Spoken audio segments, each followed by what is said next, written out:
My name is Jada, and I'm 28 years old. This story isn't something I plan to tell publicly, but it's one of those memories that sits heavy in your chest. The kind that reshapes how you see family, trust, and revenge. If you're new here, take a second to subscribe to the channel, because what I'm about to tell you isn't just drama. It's real emotion, real betrayal, and the kind of justice that doesn't always come from the law. Comes from people like me, who've been pushed just a little too far. That evening, the air in our family house felt thick. The kind of silence that hums before a storm. We were sitting around the dining table, everyone pretending that Sunday dinner still meant what it used to.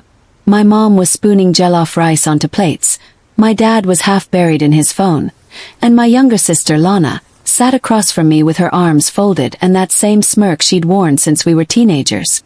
Lana always had this way of making a room revolve around her.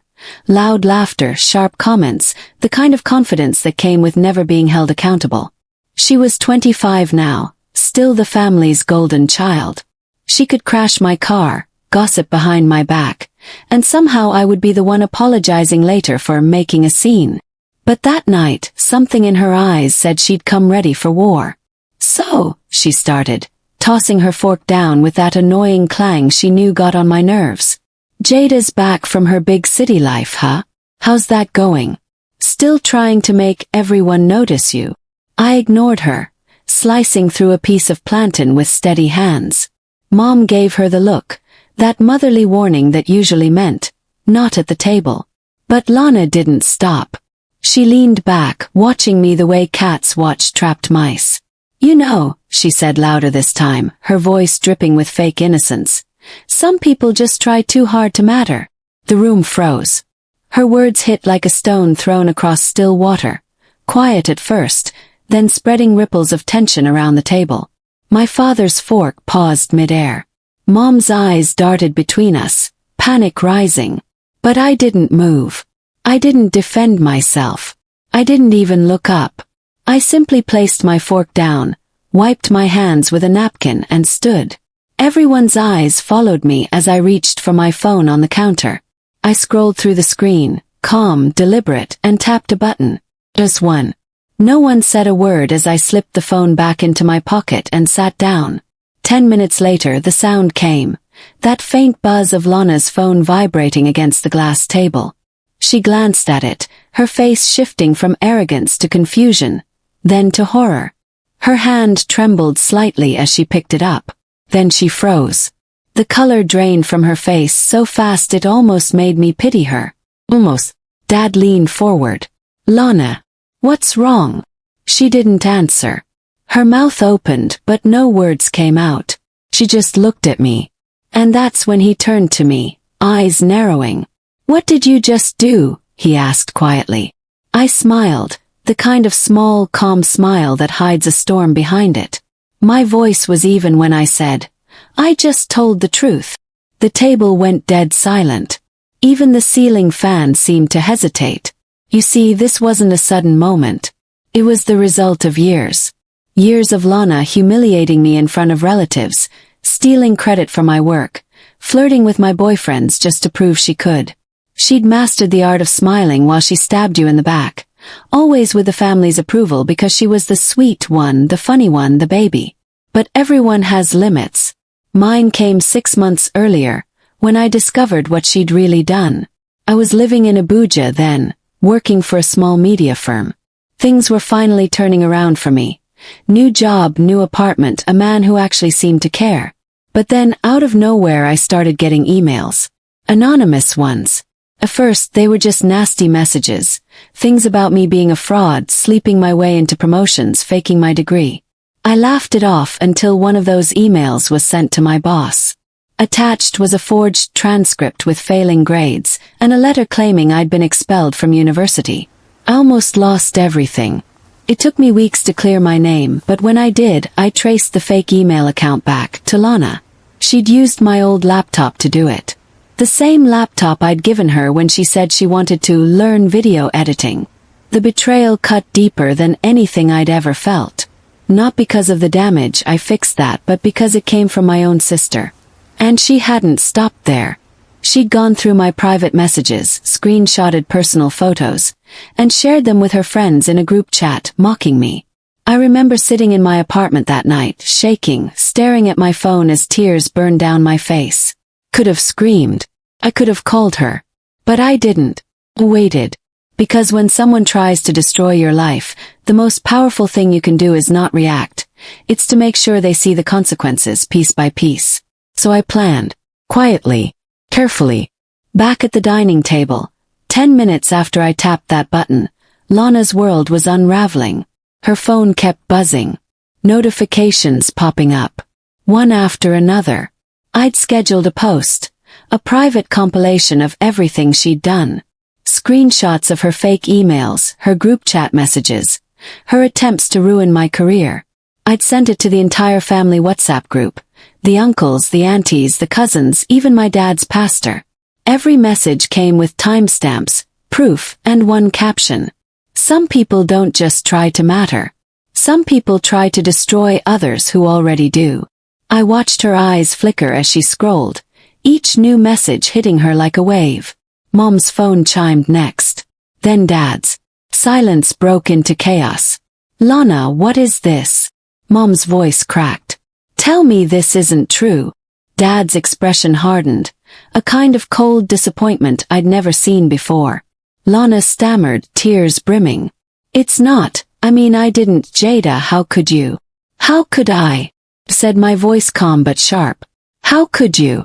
She tried to speak, but I leaned forward, my tone low.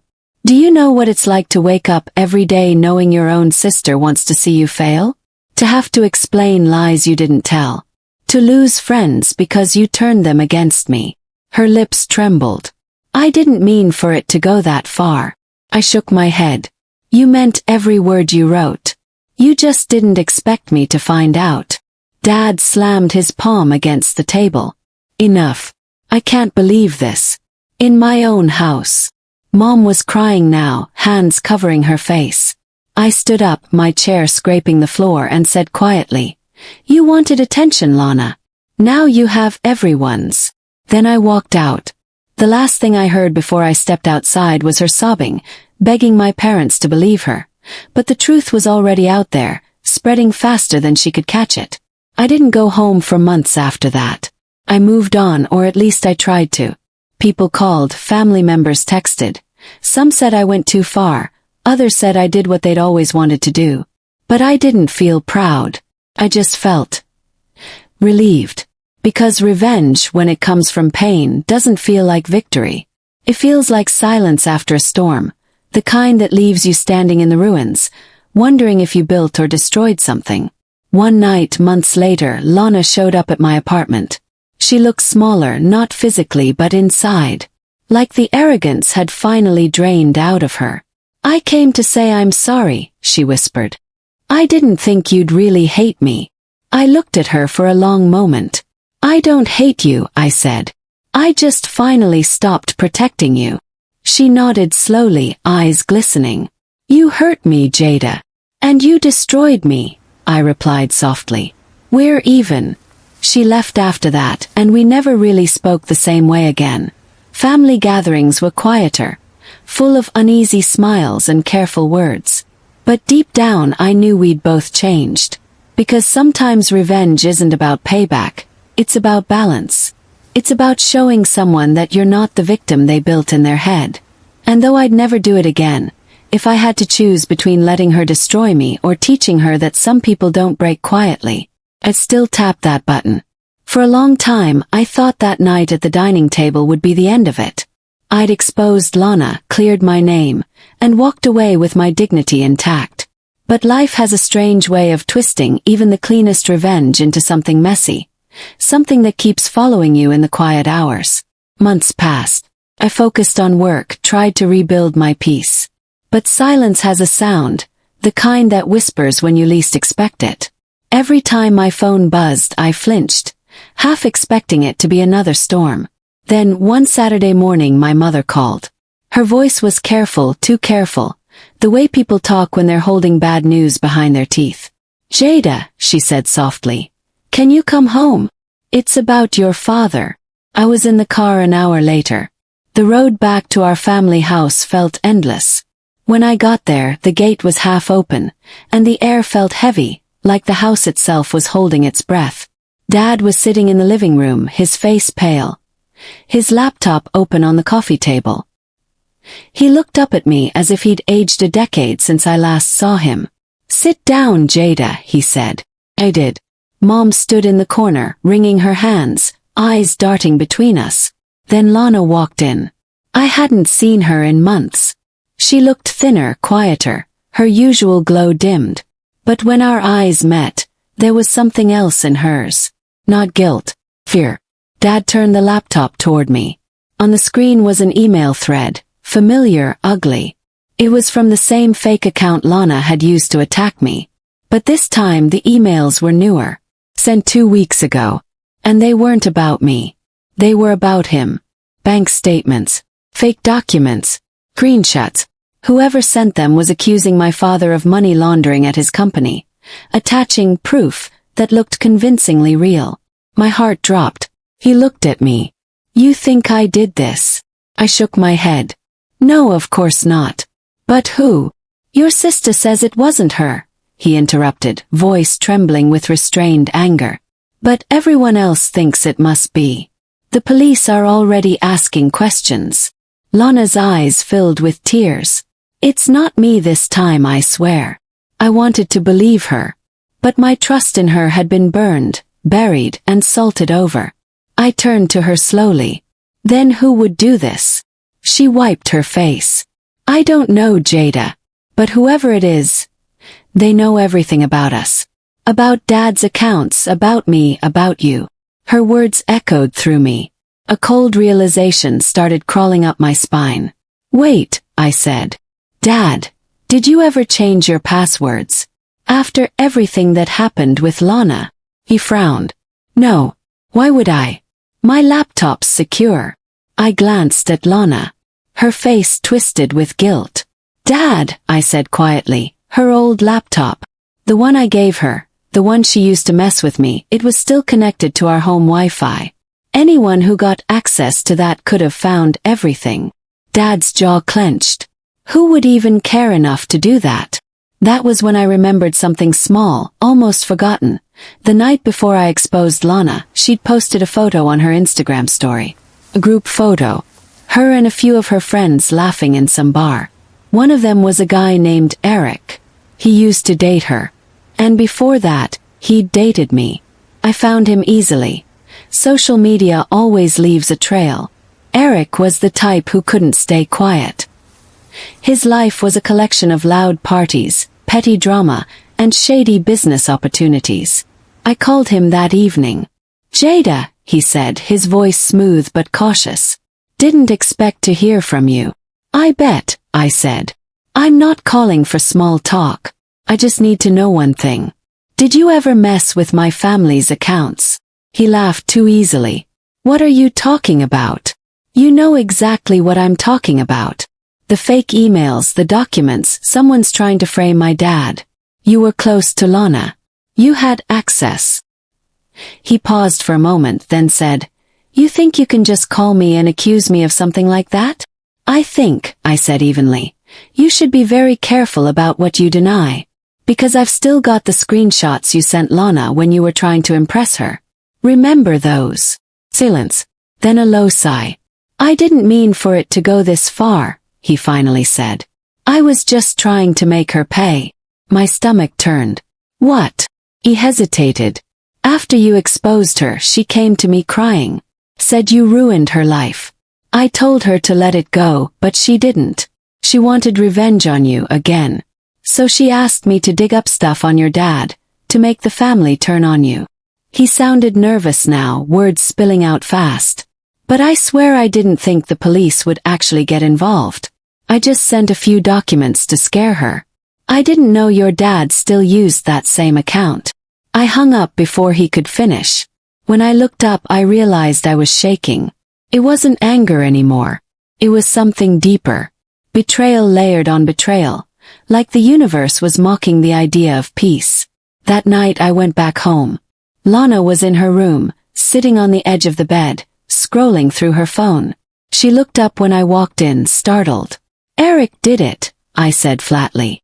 Her eyes widened. What? He used your old connection, your old laptop, everything. He said you asked him to help you get back at me. Her mouth opened, then closed again. Tears filled her eyes. I told him to scare you, not to ruin Dad. I didn't know he'd go that far, Jada. I swear. I took a deep breath, trying to hold myself together. Do you even hear yourself? You just keep doing things and people keep getting hurt. Now the whole family's about to fall apart because of your drama. She stood up, voice trembling. I said I'm sorry. Sorry doesn't fix anything anymore, I snapped. You wanted to matter, Lana. Well, congratulations. You've destroyed everything that does. For the first time I saw something break in her. The confidence, the pride gone. Just a girl who'd built her whole identity on being noticed, finally realizing that attention isn't the same as love. She sank back onto the bed, whispering, I don't even know who I am anymore. I sighed softer this time. Then maybe it's time you find out, without taking anyone down with you. By the next week, my father's name was cleared. I gathered the evidence, confronted Eric publicly online, and within hours, he deleted everything. But the damage inside our family lingered. My parents couldn't look at Lana the same way. She eventually left the city, moved to Port Harcourt to start fresh. I didn't stop her. Sometimes I still think about that dinner night. How one sentence, one smirk, started a chain reaction that tore open every secret we'd been pretending not to see. People always say revenge feels sweet, but they don't tell you about the bitterness that follows. The quiet loneliness of knowing you won, but at a cost you'll never fully count. If you ask me now whether I'd do it again, I'd probably still say yes. Because sometimes justice doesn't look like forgiveness. It looks like a mirror, forcing people to face the reflection they've been running from. And if this story teaches you anything, it's this. Never underestimate silence. Because the quiet ones, we don't fight for attention. We fight for peace. And when peace is taken from us, we make it even if it burns everything else to the ground. It had been almost a year since Lana left for Port Harcourt. Life had calmed down, or at least it looked like it on the surface. My father went back to work, my mother buried herself in church activities, and I tried to focus on my career, pretending the family wounds had healed. But silence doesn't mean peace. Sometimes silence is just the sound that comes after everything's broken. I hadn't spoken to Lana since the night I confronted her about Eric. No calls, no messages. Just distance, the kind that feels like a locked door you don't have the energy to open. Until one afternoon, I got a call from a strange number. Hello, answered. There was a pause, then a shaky voice said, Jada, it's me. My heart sank. Lana. She exhaled hard, as if she'd been holding her breath for months. I need to see you, please. It's important. Her tone wasn't angry or defensive this time. It was desperate. Against my better judgment, I agreed. We met 2 days later at a quiet cafe near the waterfront. She looked different. Thinner, older somehow, her face marked by sleepless nights. When she saw me, her eyes filled with tears. You look good, she said weakly. You don't, I replied, sitting down. I didn't mean it to sound harsh, but honesty had always been our curse. She gave a hollow laugh. Yeah, I know. For a moment we just sat there in silence, the sound of waves outside filling the gaps between us. Then she looked up at me, her voice trembling. Jada, there's something I need to tell you. Something I found out after I left. I crossed my arms. Go on. She hesitated, glancing around as if afraid someone might overhear. Then she leaned closer. It's about why I've always hated you. Her words hung in the air, sharp and unexpected. I frowned. What do you mean, why? She swallowed hard. Because you were never supposed to be here. My chest tightened. What are you talking about? She reached into her bag and pulled out a folded envelope, old, yellowed with time. I found this in Dad's study when I came home for Christmas last year. I wasn't even looking for anything. I was trying to get some old photos for Mom. But this, It was hidden behind the drawer. I took it carefully. Inside was a letter, dated 1997. My name was on it. It was written in my father's handwriting. To my wife, if you ever read this, please know I made a mistake years ago. I never told you because I didn't want to lose you. Jada is my daughter but not yours. Her mother passed away shortly after she was born. I brought her home because I couldn't let her end up alone. You raised her as your own, and I will forever be grateful for that. I felt my hands go cold. The room tilted slightly. Lana's voice cracked as she whispered, "You're not my mother's child, Jada. You're not my full sister." I stared at the letter again, the words blurring through tears I didn't realize were falling. "That's not possible. Mom, she doesn't know," Lana said quietly. "At least not completely. She thinks Dad adopted you through some distant relative. But he never told her the truth. And I only found out after that letter." I sat back, my throat closing up. For a long time neither of us spoke. Finally I managed to say, "So that's why you hated me? Because I wasn't really your sister?"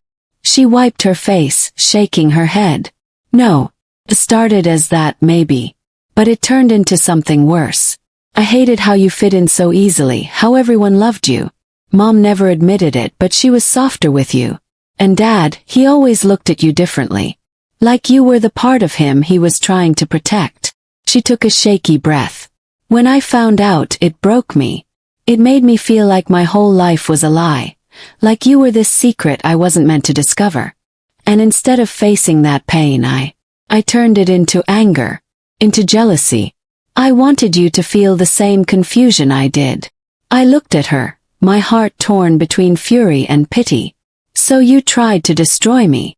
She nodded slowly, tears spilling down her face. "I thought if I could ruin you, maybe I'd stop hating myself. But it never worked. It just made everything worse." I closed my eyes, letting the weight of it sink in. All those years, the cruel jokes, the betrayals, the silent competitions, all because of a secret that wasn't even mine. When I finally spoke, my voice was calm but heavy. "You could have told me, Lana. You could have just talked to me." She laughed bitterly. "I know. But I was too busy trying to be the favorite in a story I didn't understand. For the first time in years, I didn't feel angry. I just felt sad. Sad for her. Sad for me. Sad for the family we thought we had. We sat there for a long time, two broken sisters bound by a lie that had shaped our lives. Eventually I asked, "Does Dad know you found this?" She shook her head. "No. I couldn't face him. But you should." That evening I drove to my parents' house. The drive felt endless, my mind spinning with fragments of childhood memories. Laughter, holidays, bedtime stories, all now colored by this quiet betrayal. Dad was in the garden when I arrived, trimming the hibiscus plants Mom loved. When he saw me, he smiled. "Jada, what a surprise." I walked toward him, holding the letter. "Dad, we need to talk."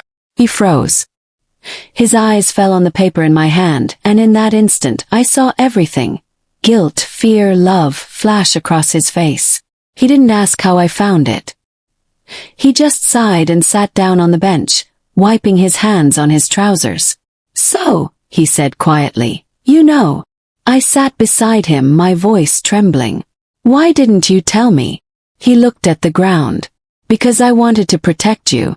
Your mother couldn't have children for years before you came. When your birth mother died, I panicked.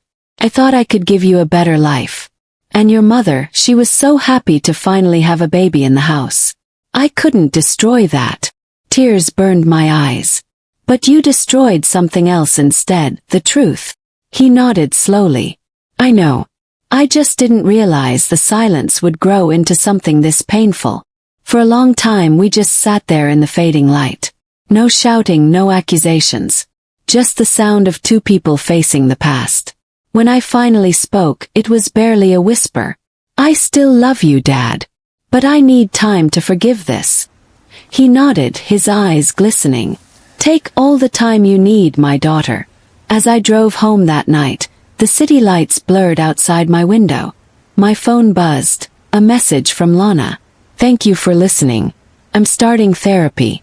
I hope one day you'll forgive me too. I stared at the message for a long time before replying.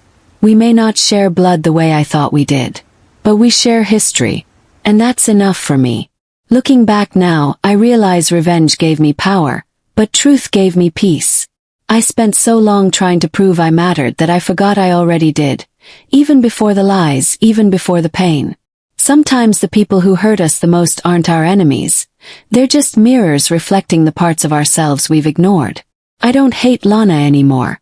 I don't even resent my father. I've learned that forgiveness isn't weakness. It's choosing not to let the past poison what's left of your future. So if you're watching this and you've been carrying secrets or grudges that eat away at you, let them go. Not for them but for you. Because revenge may end a story. But forgiveness, that's what writes a new one.